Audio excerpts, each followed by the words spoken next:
Liebe Weindeko-Freunde, heute sind wir bei Ataraxia und ich freue mich, Ihnen Kevin Grant vorstellen zu können, den Eigentümer der Farm und Weinmacher und letztlich alles in einer Person. Hi Kevin. Hello Thomas, hi. Thank you for coming to visit us here. We're a small winery situated about 120 kilometers away from Cape Town, which most of you may have heard of with the World Cup that's just been here. We're situated in an area just behind a fishing village called Hermanus, which is an Atlantic seaside little village. And behind this village runs a little valley, and in this valley, known as the Hemel en Aarde, which is Afrikaans for heaven and earth. So behind the village is the Heaven and Earth Valley, and here, very recently only, we started to make wine. As recently as 1978, the first vines planted, and there are now only still a very few number of producers who are making wines in this area. Unlike Stellenbosch and the more established areas in South Africa, there is none of the opulence and the richness and the effluence of farming that occurs in Cape Town, Constantia specifically, and Stellenbosch, where you see grand architecture, Cape Dutch architecture. Here, the farmers were essentially poor. It was a subsistence farming, sheep and wheat, and so the architecture is much more of barns and flat-roofed houses. And so our treasure doesn't lie in our architecture or our infrastructure. Our treasure lies in our soil and in our terroir. So we have wonderful soil. We're very close to the ocean. If I look out of the window over here, we are about 6 kilometers from the Atlantic Ocean, and we're at an altitude of 400 meters above sea level. And that's significant because it makes us considerably cooler than many other growing areas in South Africa.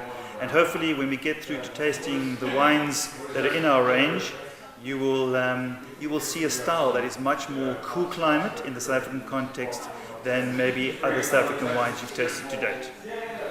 That is interesting what you're saying, because we often read about cool climate wines. Driving down here from Cape Town today really gives us a feeling what cool climate is, because today we had around about 30 degrees in Cape Town, whereas you have 20 degrees here only. And I did not bring a sweater, which I should have done.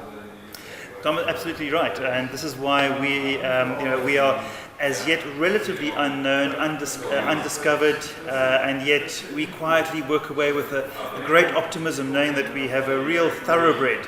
In terms, we want to take it to horse racing. We have a thoroughbred horse in this area in terms of terroir. We don't have a donkey, and the interesting thing about a terroir that is a donkey is you can give it the best jockey, the best saddle, the best bridle, it still will not win the Kentucky Derby.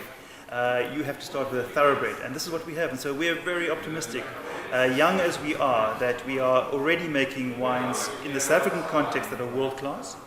And we also see that the style of our wine, as a result of it, is very different to other areas in South Africa. Kevin, you say the place is undiscovered.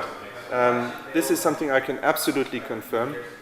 Because it's a struggle to get here, and compared to the sort of Stellenbosch farms people have in mind when thinking about South African wineries, they will find a totally different setting here. It reminds much more of a German farm.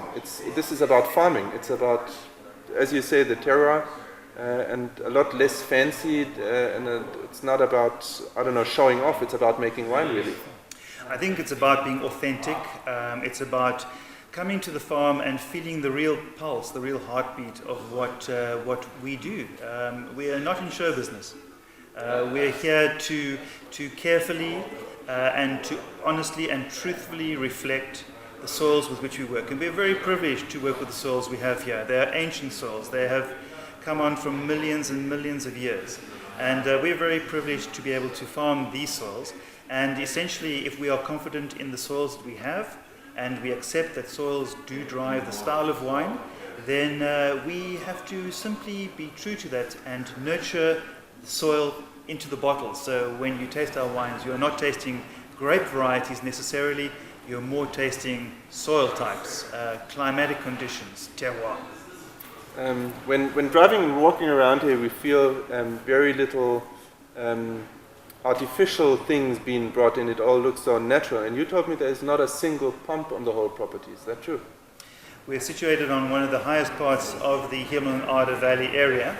And so when we first bought this piece of land, it was basically undeveloped. There was no electricity. And we're hoping to keep it as uncomplicated, not simple. Simple means a little bit retarded, but uncomplicated as possible. And so we utilize, for example, gravity. Our dam from which we irrigate our vines is situated on the highest part of the farm. And so we simply irrigate our vines by gravity. There's no pump on the farm. We only recently installed electricity. And so it is about really staying close to Earth, staying close to the heartbeat of Earth, keeping in connection with it. And we start off with our soils. Our soils are a very important part of our whole makeup. And we do pursue a living soil philosophy, so we try and nurture the soils. When you put your hand into the soils, we want you to be able to easily put your hand in. When you take your hand out of the soil, it's full of earthworms, good bugs. You can see this is a healthy, living, vibrant microorganism society. So that's very important. We look at those kind of things. Cool. Thanks so much, Kevin, for giving us a first impression of what your life is all about. And everyone can feel it's your life, really. It's what we do, it's what we enjoy, and that's the most important thing. Thank you, Tom. You told me about a tradition, about a bell or something. Is that what we are doing now? Yep, well, we have this tradition that we ring a bell. First-time visitors to the farm ring a bell. And I judge, or our wine host Johan judges, how you ring this bell. If you ring it like a priest, we give you really generous amounts of wine to taste. If you ring it like a teacher, well, we give you just very small amounts. A teacher rings a bell like ding, ding, ding. A priest rings a bell giding, giding, giding. So it's easy.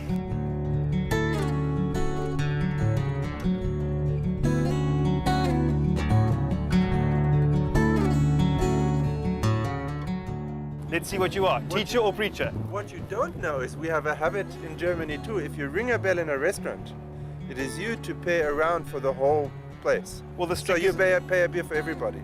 Well, this is on you anyway. Okay, but I'm glad it's empty now.